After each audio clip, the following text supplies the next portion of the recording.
Welcome. Gospel that we looked at on the Sunday was from Mark 5:21 to 43. Longish reading. It's back on the Jewish side of Lake Galilee, and there's a desperate father whose 12-year-old daughter is dying, and there's a desperate woman who's had health issues for 12 years. Let's see how the stories intersect and unfold. Last week, our gospel reading was about the perilous night crossing of the Sea of Galilee, where the disciples were literally fearful that they were going to drown. We saw about how in all the perilous crossings or journeys in our own lives, moving from one place or one situation to another, that sometimes we're in big trouble. We said Jesus has power over the evil forces. He is always with us. And there was a promise that something is being done in us in those times and in those journeys when we're taken from one situation to another. And if it's not coming out quickly, we trust that something good is still being done deep within us and it will emerge. And there's always that call to faith. And that's part of what is good and being done in us. We're being called to trust. Things are being shaped and defined within us in good ways. Here we have a situation where the storylines of two people are crossing over. First, we've got desperate dad. He's actually given a name, Jairus, which is pretty unusual in the Gospels, and he's a synagogue leader. And earlier in Mark, the synagogue leaders were quite critical of Jesus. Yeah, well, who are you to do healings in our services? Let's not do that work during the week. No thoughts of that here. He's desperate. He kneels at Jesus' feet. Come, my daughter, my 12-year-old daughter is about to die. I've got to get you there before she goes. And there's also this desperate woman, and we'll look more about her situation in a minute. In both situations, with Jairus and with the woman, there's either strong faith shown or there's a call to have faith. And eventually out of all this, we see that life is richer than we think, and somehow we get more than we anticipate as we go to Jesus with our issues and our events.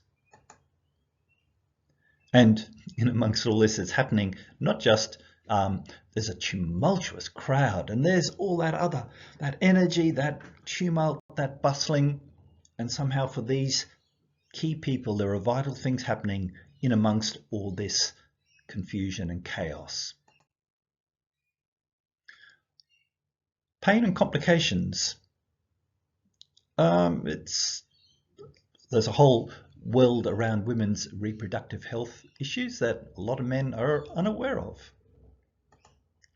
And for this woman, she's been ritually unclean most of the time because of blood.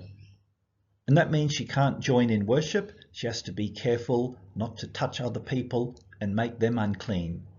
And maybe that just makes her a social recluse. We don't know. The other thing is, I just assumed this is an older woman who's past her childbearing and the health issues were around after that. But what if it was some sort of endometriosis or something like that, where she's had constant pain ever since puberty? She might only be 25 or 26. And then, was she married? Or was this such a serious health issue that she couldn't go on with her arranged marriage? And if she was married, did she have a husband who was caring and respectful of her? Or who only wanted sex and children, and maybe she couldn't deliver on either? And I assume that she's had some sort of money with her and come from a wealthy background. It says she's gone through costly treatments. And don't some of us know about costly health treatments? And there's a pain, no success. Nothing's changed for her. Her life's a daily struggle and a daily pain. And she's heard about Jesus and she says, here's my God-given chance. So she reaches out and touches the hem of his robe. Is she using Jesus? Well, don't we all, in our own little ways? You know, I can manage this bit of my life, but Jesus, I need forgiveness or help, your help for this other little bit instead of entrusting ourselves to God's deep grace and knowing, yeah, I'm a sinner and there's plenty of stuff in my own life that I'm not even aware of. I need your forgiveness. I need your love. I need you to keep directing me and guiding me. Yeah, she's using Jesus, but it doesn't seem to bother him. She gets called out, but it's not in a mean way. Jesus has some deeper purposes for her, as he does for each one of us when we go to Jesus for help. She discovers that he's a safe person to open up to. She tells him the whole truth about her life situation and the healing that she's experienced. And now she's going to get more than just physical healing. Daughter, your faith has healed you. Go in peace. Be freed from your suffering. Whoa, that's more than she bargained for. So now she's publicly able to step out of constant shame, belittling isolation, personal humiliation.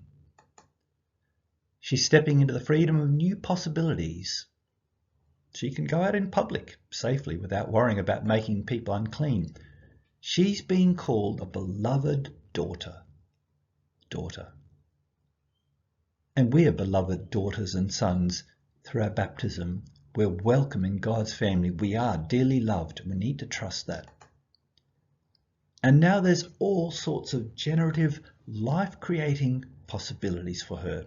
If she's been divorced, maybe she can find someone older, get married, and have children. Whatever our own life situations, with Jesus, there's that possibility and that call for us not to be trapped up in ourselves and our issues, but to be generative, to give and share and build up life in other people. So we talked about storylines crossing over. Her storyline has experienced some deep healing, physically and spiritually, and there's poor Jairus. Your daughter's dead, don't bother with the teacher anymore. So he's utterly desperate. This woman is happily healed, but there's Jairus. Did this healing of this woman rob him of his last chance to get help? Now Jesus turns to Jairus. Don't fear, only believe. So he goes to the house and there's a dead daughter, and it's not a beautiful picture like this. There's an utter commotion. There's people crying and wailing, and Middle Eastern people are far more demonstrative than we are used to. And that grief is out there, and that lament is out there, and that wailing's out there. It's probably a bit more than we're used to or expect. That's what Jesus deals with.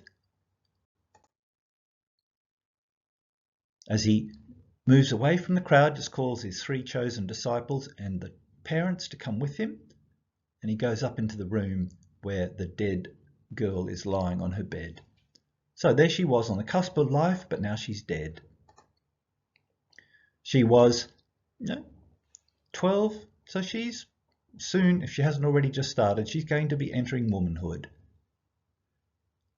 Maybe already there's been a marriage arranged for her, which will be consummated in a few years' time. And Jesus touches her. He's not worried that she's dead.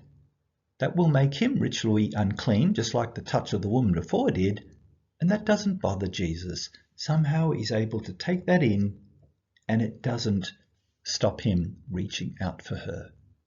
There's a great promise for each one of us too.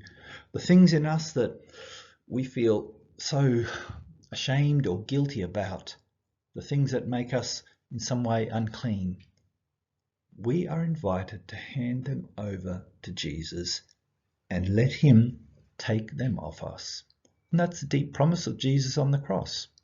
I've got all the stuff done to you or that you've done to others.